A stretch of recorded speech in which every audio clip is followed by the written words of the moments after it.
Green and Garden, fresh on table. Welcome back to Asian Garden to Table. Today we're in the greenhouse. Regine wants to talk about maintaining the seedlings. Hi, honey. Hi. What you working on? I'm thinning the vegetable seedlings. Thinning the vegetable seedlings? What does that mean?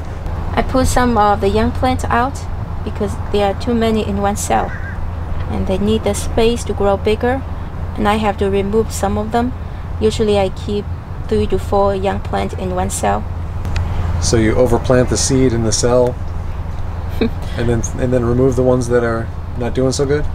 Well, most of the vegetable seeds, they are very tiny. So when you sow them, it's very common that you put too many seeds in one cell and they grow out, they get crowdy, and you have to thin them so the healthy plant, the plant will have bigger space to grow. I imagine some people would think that's wasteful of the seed. Yes, some people may think so, but if you don't thin them, later they will not have enough space and nutrients for them to grow bigger and healthier. This seedling here, a lot of them, they are cool weather vegetables. We have very short growing season for cool weather vegetables, so I have to work fast to make this all tested. I have onion, chive, lettuce, Chinese lettuce, tonghao, cilantro, spinach. Now these are peas.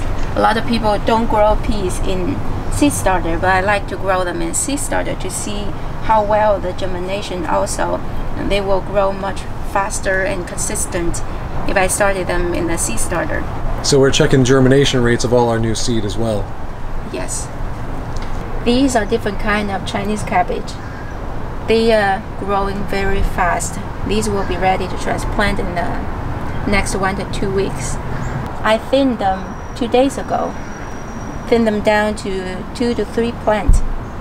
So here we have kohlrabi, cabbage, cauliflower, and broccoli. Most of them are here. They grow a little bit slower than Chinese cabbage, so they look still tiny. Give them another 2 to 3 weeks, they will be ready to transplant too.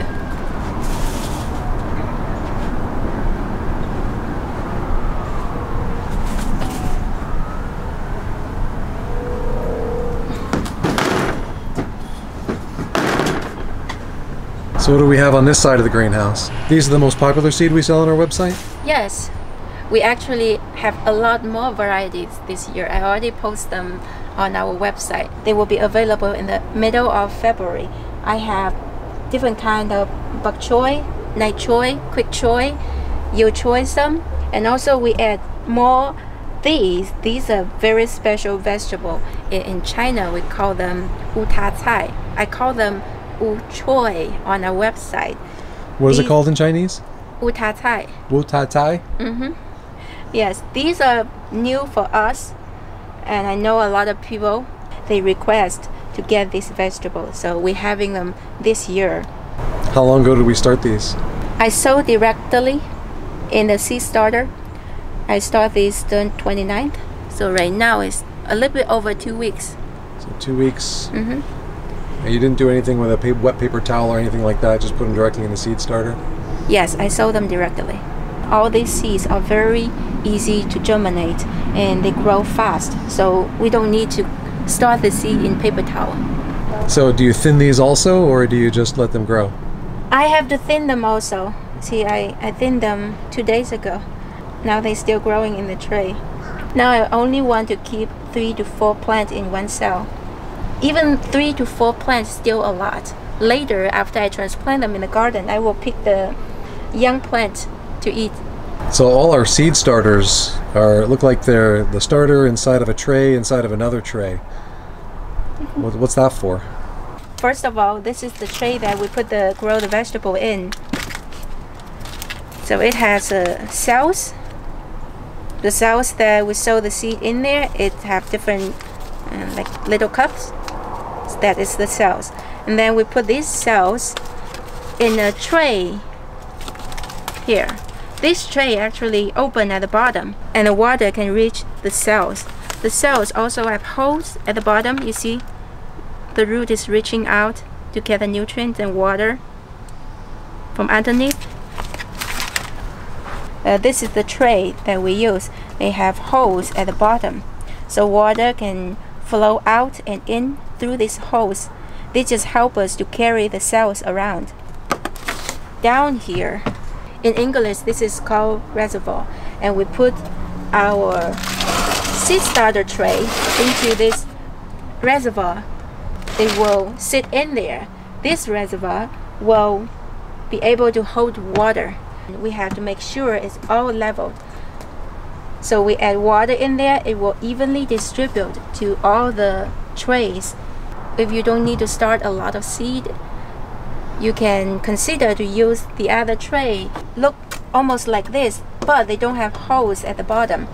So basically you add water in this tray to feed the plant in the cells. This is usually for commercial, and these are not cheap. I think this one, even after a discount we get, because we bought so many of them, right? Yeah, we bought a whole pallet of them. Yes, we spent a lot of money for this. This tray itself, if you want to buy a single tray, just the tray itself costs $25. Could be more than that. That is the cheapest place we can get for this tray. But some of them on Amazon charge over $100 for this tray. Yeah. The big trays are 4 feet long by about 2 feet wide, so that we can put up to 4 seed starter trays in it. Yes, we can put 4. I usually put 3 because I want a little bit space between, so the plant can have a little bit extra space. So how do we feed and water all these seedlings?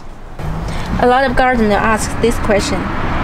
It is very important to feed and water your seedling if you want them to grow healthy and fast. Even the potting mix we use here to start the seed, there's some compost in it, but it is not enough for the plant to grow into size big enough for transplanting. So we have to add nutrients to feed the plants.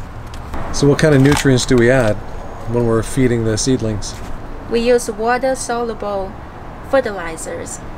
This is the brand we use. This is the most common and easier to get nutrients for the plant. And this is what it looks like in the bag. And just need to add in water. They have the suggested concentration for how you use, but usually I only use half of what they suggested because I water the plants a lot, so I don't want to put too much in it. Put in a tray.